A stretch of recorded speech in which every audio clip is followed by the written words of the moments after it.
नमस्कार। सोचिए, एक ऐसा साम्राज्य जो अपनी शानो शौकात, अपनी दौलत के लिए दुनिया भर में मशहूर था, और फिर अचानक कहीं से एक ऐसी तूफानी ताकत आती है जो सब कुछ, मतलब सब कुछ तहस नहस कर देती है। जी हाँ, ये कहानी है भारत पर हूणों के हमलों की। एक ऐसा हमला जिसने एक पूरे सुनहरे युग का अंत कर दिया। तो सवाल यही उठता है कि इतना मजबूत, इतना बड़ा साम्राज्य आखिर बिखर कैसे गया? क्या यह सिर्फ एक बाहरी हमला था, या फिर इसके पीछे कोई गहरी वजह छिपी हुई थी? चलिए आज इसी पहेली को सुलझाते हैं। तो इस पूरी कहानी के केंद्र में है हूण, एक ऐसी घुमंतु शक्ति जो आप कह सकते हैं अचानक से इतिहास के पन्नों पर उभरी और देखते ही देखते पूरे महाद्वीप में खलबली मचा दी। तो सबसे पहले तो यही जानना जरूरी है कि यह हूण आखिर थे कौन। देखिए, हूण जो थे वो मध्य एशिया के विशाल मैदानों से आए थे। वो खाना बदोश थे, मतलब उनका कोई एक स्थायी घर नहीं होता था। वो अपने जानवरों के झुंड के साथ एक जगह से दूसरी जगह बस घूमते रहते थे। और उनका जीवन, कह लीजिए कि उनका जीवन ही युद्ध था। नई जमीनें खोजना, लड़ना और जीतना, बस यही उनकी असली ताकत थी। उनकी लड़ने की शैली, वो कमाल के घुड़सवार थे। मतलब इतने माहिर कि चलते घोड़े से सटीकता से तीर चला लेते थे। और हाँ, उनकी क्रूरता के किस्से तो हर जगह मशहूर थे। पश्चिम में तो उनके नेता अत्तिला दाहन ने रोमन साम्राज्य की नाक में दम कर रखा था, और अब उन्हीं की एक शाखा, एक हिस्सा भारत की ओर बढ़ रहा था। और बस यहीं से इतिहास ने एक बहुत बड़ा मोड़ लिया, जब मध्य एशिया का ये तूफान भारत के उस वक्त के सबसे शक्तिशाली साम्राज्य यानी गुप्त साम्राज्य से टकराया। लेकिन ये टक्कर बिल्कुल एक तरफा नहीं थी। हूणों का पहला हमला हुआ 5वीं सदी के मध्य में। उस समय गुप्त सम्राट कुमारगुप्त प्रथम का शासन था। और आपको बताएं, गुप्त सेना ने बड़ी बहादुरी से उनका सामना किया और उन्हें पीछे हटने पर मजबूर कर दिया। वो साल था लगभग 455 ईस्वी। ये तारीख इतिहास में दर्ज हो गई। क्यों? क्योंकि इसी साल सम्राट स्कंदगुप्त ने हूणों पर एक ऐसी जबरदस्त जीत हासिल की कि उन्हें सचमुच मुंह की खानी पड़ी। इस एक जीत ने कुछ समय के लिए तो भारत को इस बड़े खतरे से महफूज कर लिया था। लेकिन इस जीत की एक बहुत बड़ी कीमत चुकानी पड़ी। स्कंदगुप्त बेशक एक नायक बनकर उभरे, उन्होंने देश को बचाया, पर इन लगातार युद्धों ने साम्राज्य का खजाना लगभग खाली कर दिया था। सेना भी कमजोर पड़ रही थी और धीरे धीरे गुप्त साम्राज्य की नींव हिलने लगी थी।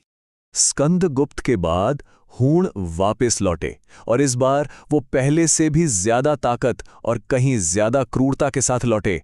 उनका नेतृत्व कर रहे थे तोरमाण और उसका बेटा मिहिरकुल, एक ऐसा नाम जो आतंक का दूसरा नाम बन गया था। ये जो समय सीमा है, ये पूरी कहानी अपने आप में बयां कर देती है। देखिए, 455 ईस्वी में स्कंदगुप्त ने उन्हें खदेड़ा, पर यह शांति ज्यादा दिन नहीं टिकी। 5वीं सदी के अंत तक तोरमाण ने उत्तरी भारत के बड़े हिस्सों पर कब्जा कर लिया। फिर आया उसका बेटा मिहिरकुल, जिसके राज में हूणों का आतंक अपने चरम पर था। और आखिरकार 6वीं सदी के मध्य में यशोधर्मन ने आकर इस आतंक के राज को खत्म किया। तो यहाँ एक तरफ थे स्कंदगुप्त, साम्राज्य के रक्षक, एक हीरो, और दूसरी तरफ था मिहिरकुल, एक बेरहम अत्याचारी शासक जिसने सिर्फ और सिर्फ तबाही मचाई। उसने तो खास तौर पर बौद्ध धर्म को मानने वालों को अपना निशाना बनाया था। लेकिन कहते हैं ना, जुल्म का राज हमेशा नहीं रहता। और जल्द ही एक भारतीय नायक उभरा, जिसने न सिर्फ हूणों को चुनौती दी, बल्कि इतिहास की धारा ही मोड़ दी।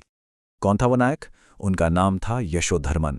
मालवा के इस राजा ने दूसरे भारतीय राजाओं के साथ मिलकर मिहिरकुल की विशाल सेना को सचमुच धूल चटा दी। ये हार हूणों के लिए इतना बड़ा झटका थी कि इसके बाद वो भारत में फिर कभी अपनी खोई हुई ताकत वापस नहीं पा सके। हूणा हार तो गए, इसमें कोई शक नहीं, लेकिन तब तक बहुत देर हो चुकी थी। उनके हमलों ने भारत पर इतने गहरे जख्म छोड़े थे कि यहाँ का जो पूरा राजनीतिक और सामाजिक तानाबाना था, वो हमेशा हमेशा के लिए बदल गया। ये एक तरह का डोमिनो इफेक्ट था। सोचिए, सबसे पहले लगातार हमले हुए। इन हमलों से गुप्त साम्राज्य कमजोर हुआ और आखिरकार ढह गया। अब जब एक मजबूत केंद्रीय सत्ता नहीं रही, तो पूरे देश में चारों ओर अराजकता फैल गई, और इसका सीधा असर पड़ा व्यापार और खेती पर, जो लगभग पूरी तरह बर्बाद हो गए। तो इसका नतीजा क्या निकला? सबसे बड़ा असर तो राजनीतिक था। देश छोटे छोटे राज्यों में टुकड़ों में बंट गया। फिर अर्थव्यवस्था को जबरदस्त नुकसान हुआ। गुप्त साम्राज्य का पतन तो खैर हुआ ही, पर एक दिलचस्प बात भी हुई। जो हूण यहीं भारत में रह गए वो धीरे धीरे यहीं के समाज का हिस्सा बन गए। तो इन हमलों के बाद का भारत कैसा दिखता था? सोचिए, एक ऐसा देश जहां कोई एक मजबूत केंद्रीय शासक नहीं है, बल्कि कई छोटे छोटे राजा हैं जो आपस में ही लड़ रहे हैं। व्यापार पूरी तरह ठप पड़ चुका है और शहर वीरान हो रहे हैं। ये एक नए और कह सकते हैं कि एक बिखरे हुए भारत की शुरुआत थी। तो कुल मिला के हम ये कह सकते हैं कि हूणों के हमले सिर्फ कुछ लड़ाइयां नहीं थी। नहीं, ये भारतीय इतिहास का एक बहुत बड़ा, एक निर्णायक मोड़ थे। एक ऐसा मोड़ जिसने एक महान साम्राज्य को खत्म कर दिया और सदियों तक चलने वाली एक राजनीतिक अस्थिरता की शुरुआत कर दी। और जाते जाते एक सवाल जो शायद आज भी उतना ही जरूरी है, क्या इतिहास खुद को दोहराता है?